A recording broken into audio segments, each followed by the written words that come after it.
said that's the only way he would fight Boots. You know, if he's called, you know what I mean? We don't, that means you really don't want to fight, Terrence. You know what I mean? Don't use that for an excuse.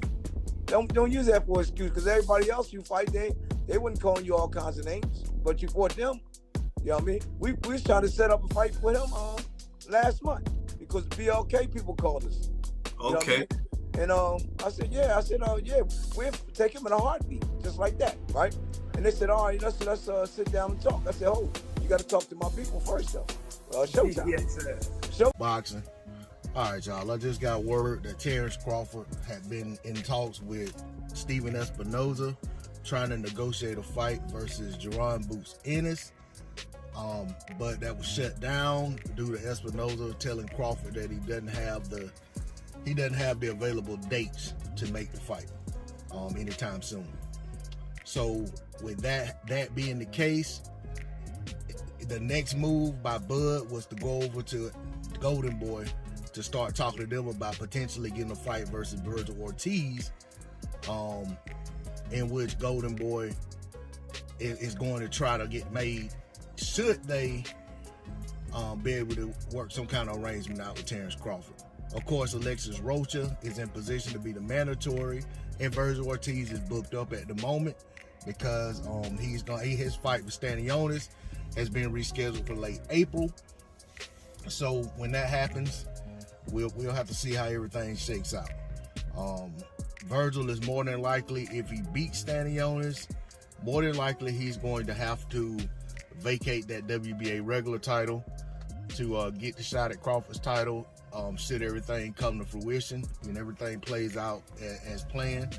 But at the same time, this is all kind of putting the cart before the horse, because Terrence Crawford and Golden Boy could very well not work out any type of reaching agreement that is amicable, that making everybody could feel like they're winning in the situation. You know, nobody's had to give up too much to make it happen.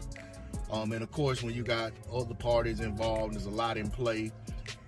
Like I said in my previous video, Oscar is essentially, and he's saying this before the world, not just in private to Crawford, but he's essentially guaranteeing that he can get Crawford to Spence fight, which I don't understand the logic behind that in a sense, because Crawford's already been down this road where Bob Arum pretty much promised him he could get the Spence fight and couldn't deliver, and basically had to, pay a penalty for being unable to get the fight made. So I wonder if Crawford is going to, if he does enter some type of agreement with Golden Boy on to get these fights that Oscar talked about getting scheduled for Crawford, if he is going to have Golden Boy also promise to pay a penalty if they're unable to deliver the Spence fight. I understand Crawford not want to go to PBC for a multiple fight deal if he's trying to get the Spence fight. He's feeling like PBC hadn't exactly rolled out the red carpet for him. I also understand excuse me, I also understand that he is kind of, in no man's land in terms of out here trying to do business for himself when the promoters run, pretty much promoters and networks run the sport of boxing. And if they choose to box you out, they'll box you out. There's a lot of people in the sport of boxing that people call bosses and, so forth and so on. I'll give an example of, Devin Haney, who was a lot younger than Crawford, but doing his thing and very respectably, having his own promotional company. But the one thing that people can't dismiss is the fact that Haney has aligned himself with two big promoters back to back in order to get the fights that he wanted to get made. Unfortunately, with the zone, he was able to get good fights, but he wasn't able to get the fights that he actually wanted, the marquee fights, the career-changing fights. But he was able to do so when he aligned himself with Top Rank. So we'll see how all of this plays out, if any of it actually comes to fruition. But I did want to put that tidbit out there that Crawford was trying to make the Boots fight. This didn't come from me. This came from a reliable source who hit me in my DM and said, and I'll post what he said. I'm not even gonna get into it. I'll post what he said exactly. But all of that is not surprising to me. I've said multiple times that I don't think that Espinoza wants to put Boots in versus certain guys right now. And those two of those guys are Crawford and Spence. I don't think I think there's a lot of talk about those fights, but I don't think those are fights that he actually wants to put on. Even when he was interviewed about the Crawford Spence fallout, the Ennis fight came up about Ennis and Spence, or Ennis fighting Crawford, or however it went, and he basically said that he thinks there's no doubt in his mind that Ennis would take the fights if they were presented, but he didn't say anything about trying to push for those fights. And Ennis has a network deal with Showtime, so that if that's what you want to hear, a network exec say if a fighter has a premier deal with them, that they are going to push for the fights for their guy. And that's not what Espinosa said, which to me further solidified my position and my belief that they're not trying to move Ennis in the direction of these guys right now, and they think that from a business standpoint it'd be better to let them wait and see what happens at the top, if Crawford and Spence move out of the division, or what happens if they're in a position where they can get Ennis a vacant belt, or like I've already said before, they're already winning with Ennis having that interim belt because they're going to market Ennis as a champion. And the casuals won't know the difference. They're going to see this guy as a champion. He's holding up a belt. They're calling it a title fight, and the numbers are gonna go up. His pay is probably going up now that he has that interim title. So it's a win-win situation for all parties involved on that side.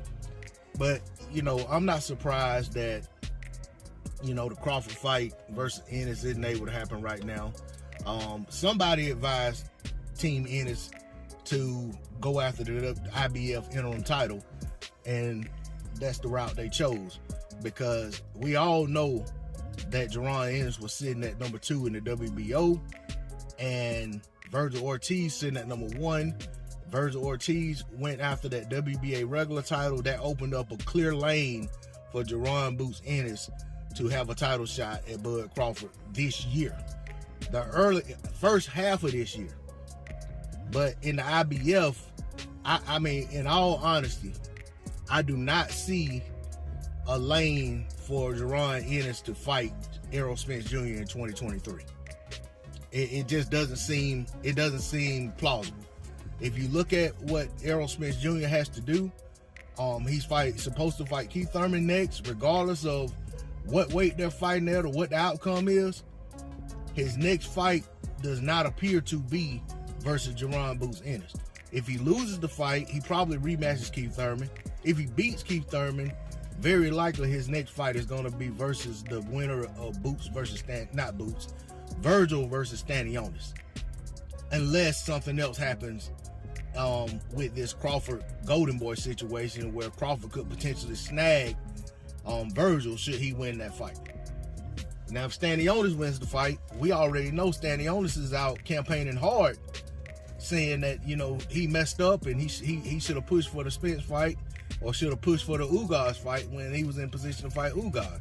So now it's hard to believe that Stanionis would once again step out of the way, especially for another mandatory.